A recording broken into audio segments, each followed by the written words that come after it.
What if I told you America's sweetheart almost died, in secret? Behind Julia Roberts' million-dollar smile is a story Hollywood never wanted you to hear. Hospital visits, family betrayals, and a heartbreak so deep it nearly destroyed her. This isn't just fame, this is survival. Things aren't looking good for Julia Roberts. And the truth will shock you. Stick around, because what you don't know about her could change how you see her forever.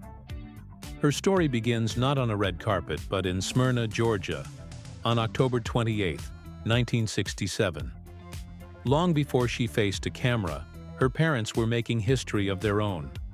They ran the Atlanta Actors and Writers Workshop, one of the first acting schools in the South to welcome both black and white students, during the height of segregation.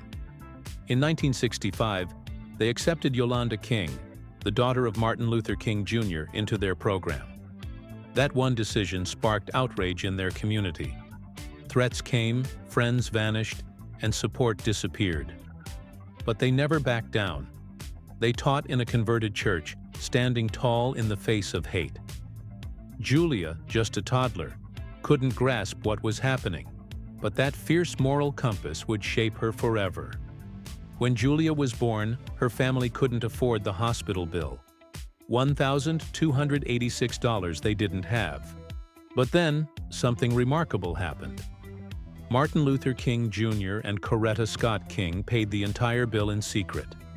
Julia wouldn't share that story until 2022, when she turned 55. She recalled how Coretta even came in person to make sure the payment cleared. Just 5 months later, King was gone. That quiet act of kindness bound their lives together in a way no one knew, not until decades later. Julia's early childhood wasn't easy. In 1971, just before she turned 4, her parents separated under bitter terms. Her mother accused her father of cruelty. He, in turn, claimed she abandoned the family. The fallout was messy, and before the dust even settled, Julia's mother married Michael Moats, a man who brought turbulence instead of peace. They bounced from rental to rental, with Julia and her siblings, Eric and Lisa, often treading lightly around their volatile stepfather. At school, she retreated inward. She skipped classes. She developed a stutter. Her fear had a voice, and it kept her silent. It wasn't until she found acting that she began to speak again, literally and emotionally. Acting became her shield and her sword. Tragedy returned in 1978. Julia's father, Walter, passed away from throat cancer. She was just 10. He'd kept his illness hidden to protect her, but the loss hit like a wave. She stopped sleeping. Her grades crashed. In the quiet of night, she would listen to old cassette tapes he left behind, his voice reading bedtime stories. She clung to those tapes until they wore out when she was 13. It was the one thing that made her feel close to him again. The void he left never really closed, but it became fuel. Acting wasn't just performance, it was therapy. Life at home grew even more difficult. Her mother's marriage to Moats was unraveling. Police were called more than once. Her older siblings left as soon as they could. Julia stayed behind. In 1976, her half-sister Nancy was born. Years later, Nancy would face her own demons, eventually leading to a tragic end. But back then, the family just tried to survive, day by day. Finally, in 1981, Julia's mother divorced Moats. She started over, opened a new acting school, and poured her energy into helping other women rebuild their lives. Julia was 14, and finally she began to breathe again.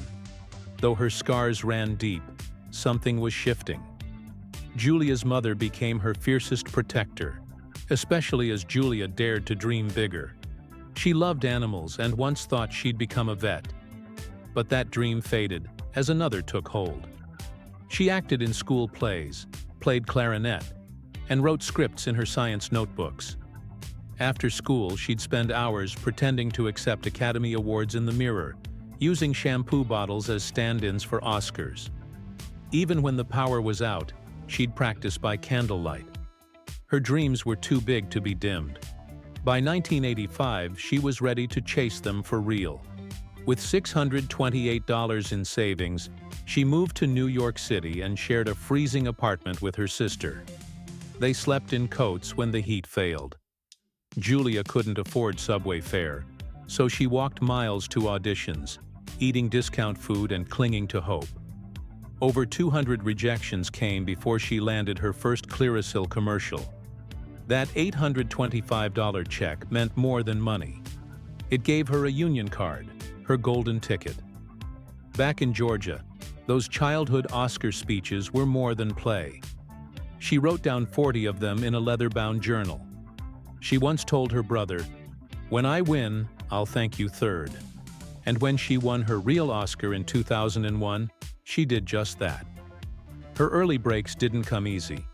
She landed a part in Crime Story while burning with fever, pushing through because missing a single chance wasn't an option.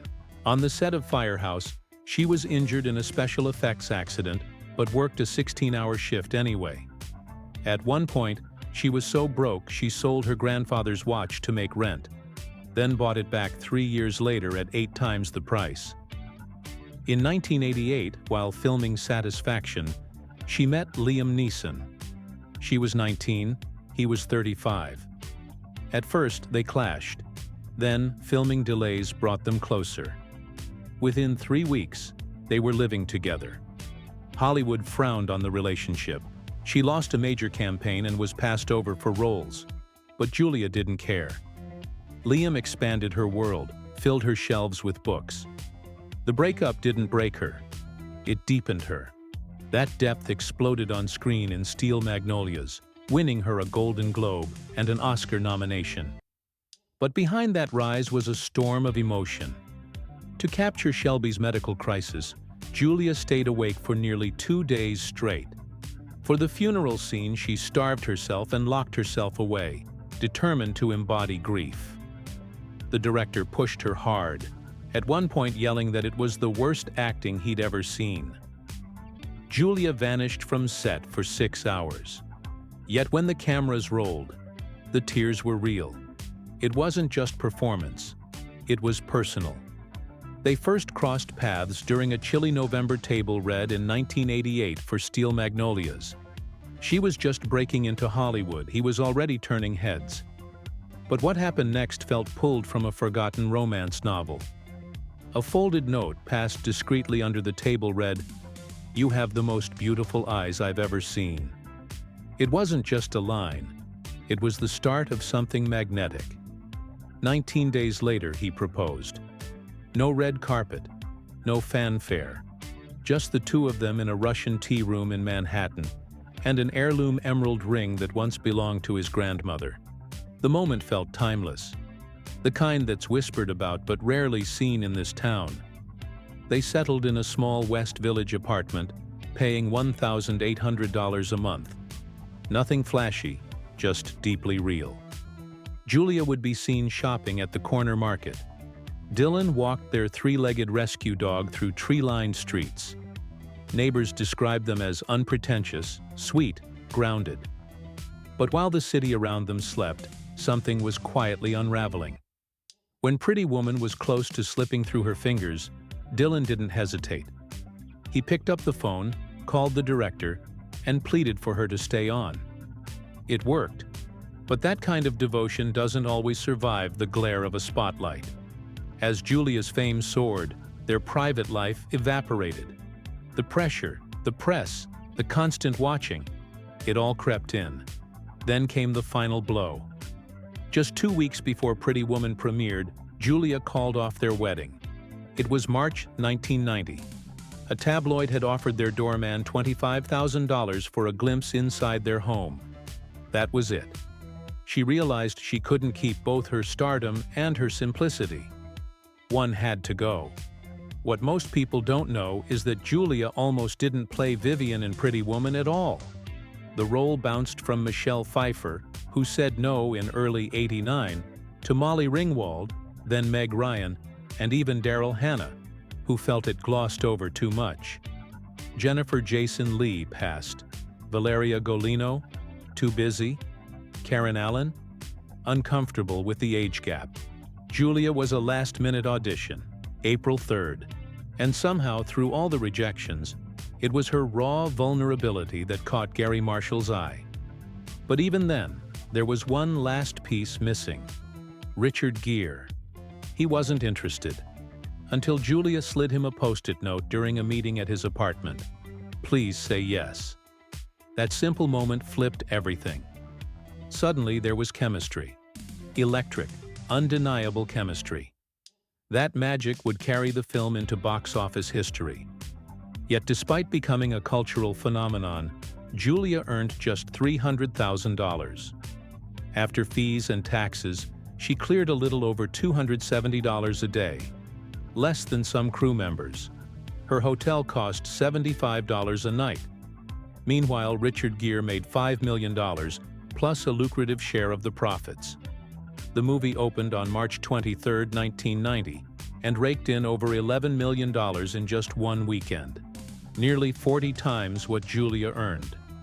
It stayed in theaters for 4 straight months, and eventually brought in $463 million worldwide. Her iconic red dress became a fashion sensation. Knockoff sales reached $30 million. Even Rodeo Drive tourism surged 27%. But Julia didn't see any of that windfall. While Disney execs took home bonuses, she took home a lesson. And she used it. By 1993, she was commanding $10 million for the Pelican Brief. By 2000, she shattered glass ceilings. Erin Brockovich earned her $20 million, making her the highest-paid woman in Hollywood. But money didn't mend everything. After Dylan, Julia found herself entangled with Kiefer Sutherland. They met on Flatliners, and sparks flew. By summer 1990, they were engaged. Plans were underway for a wedding on June 14, 1991. She bought an $8,000 dress and $425 Manolo heels. It was meant to be her Hollywood fairy tale. Then May happened. A young dancer went to the press, claiming Kiefer had left Julia and was living with her. Then came the dig, calling Julia insecure. She later said it was platonic. But the press had already picked its side. Julia was hospitalized soon after. Officially, it was the flu. But rumors swirled. Was it heartbreak, exhaustion, or both? Still, she wore her engagement ring. She hadn't given up yet. But just 3 days before the ceremony, Julia called it off. Kiefer didn't even hear it from her. Word came from someone else. While he packed his things, she was seen with Jason Patric, his best friend. The tabloids exploded. Julia Roberts had become the real-life runaway bride, a label that would haunt her until she played it on screen years later. Kiefer in time admitted he respected her for walking away. It wasn't easy, but it was honest. 2 years later, another surprise. Julia married country singer Lyle Lovett in 1993. No one saw it coming. They split by 1995. It felt impulsive, reactive, a romantic pendulum swing in the opposite direction. But the noise eventually faded. And with that came calm. In 2002, she married cinematographer Danny Moder. This time, it stuck. They've been together for over 2 decades and are raising 3 children: Hazel, Phineas, and Henry. It took years of heartbreak and public unraveling for her to find peace. But she got there, just not before one last on-set firestorm. In 1994, I Love Trouble promised to be a fun, breezy rom-com. Instead, it turned into chaos behind the scenes. Julia and Nick Nolte clashed, visibly, vocally. Scenes were shot with body doubles. They avoided each other on set. In a later interview, Julia said Nolte had a certain charm, but also called him completely repulsive. He fired back, saying Julia was not a nice person. The tension made headlines. The film tanked. Audiences didn't buy the romance because, frankly, neither did the actors. But just when critics thought she was fading, Julia came roaring back. My Best Friend's Wedding in 1997 proved she still had box office magic. The twist? She didn't get the guy, and audiences adored it. Then in 1999, she blew the doors off. Notting Hill grossed $364 million. Runaway Bride followed 10 weeks later with a $35 million opening. Her reunion with Gere felt like coming full circle. That same year, she rewrote history. Erin Brockovich sealed it, $20 million for one role. From tabloid target to Hollywood trailblazer, Julia Roberts had done something few ever manage. She endured, she evolved, and she did it on her terms. They said Hollywood was a place where dreams came true, but Julia Roberts knew better. Hers were forged through fire. Behind her wide smile was a saga of bruises hidden beneath couture gowns. A quiet war fought in trailers and treatment rooms. For a woman once dubbed America's sweetheart, the reality was far more complex. Just as the world celebrated her Oscar win for Erin Brockovich, Julia was facing a haunting medical mystery that nearly stole her chance at motherhood. She wasn't just breaking box office records, she was quietly battling a disease that threatened everything she had built. And it all started with a few unexplained bruises and fatigue no glam team could conceal. She could have stepped back, vanished quietly into privacy, but instead, Julia charged forward. She made the daring shift from light-hearted romances to weighty, purpose-driven roles. Her fans may remember the golden curls and infectious laugh from Pretty Woman, but behind that legacy was a woman determined to evolve. She didn't rely on superhero franchises to remain relevant. She carved a path entirely her own. And just as audiences marveled at her charm, behind the scenes, she was scheduling IVIG treatments between shoots and disguising swelling with makeup. Few knew she was dealing with idiopathic thrombocytopenic purpura, a condition that could have ended her career or worse. But as Julia often proved, she wasn't about to let anything define her except her own choices. It was her husband, Danny Moder, who first connected the dots. The faint bruises, the constant exhaustion. He urged her to get tested, and that decision may have saved her life. Her platelet count had dipped dangerously low, far below the safe zone. Doctors warned her, even a minor fall could cause internal bleeding. The thought of giving birth, let alone raising children, seemed like a distant fantasy. But Julia didn't surrender. She embraced a regimented treatment plan, from corticosteroids to costly experimental drugs. And when she held her twins, Hazel and Phineas, for the first time, it wasn't just a victory over illness, it was a testament to resilience. Julia had always kept her pain out of the headlines, but her family's story was harder to bury. In the early 90s, she took a controversial stand in a bitter custody battle against her own brother, Eric Roberts. Her support of his ex-girlfriend caused a rift so deep they wouldn't speak for years. Julia's decision wasn't about loyalty. It was about protecting a child, her niece Emma, who would later step into the spotlight herself. As Emma's star began to rise, Julia remained a quiet but pivotal force behind the scenes. And when Eric finally re-entered their lives, it was at Julia's hospital bedside, watching his sister hold her newborn twins, beginning the slow healing of an old wound. But even the strongest hearts carry cracks. In 2014, the tragic loss of Julia's half-sister, Nancy Moats, shook her world once again. The two had long had a strained relationship, marked by misunderstandings and mistrust. Julia's refusal to attend Nancy's wedding was the last straw in an already volatile bond. When Nancy was later found lifeless in her home, the grief was unbearable. Julia, recently nominated for an Oscar, stepped back from the spotlight. No red carpets, no interviews, just silence and mourning. Peace. And that's the whirlwind story behind Julia Roberts, Hollywood royalty, heartbreak survivor, and box office legend. Like, comment your favorite Julia moment, and subscribe for more untold celebrity truths. Because in Hollywood, fairy tales fade. But Julia's smile, that's forever.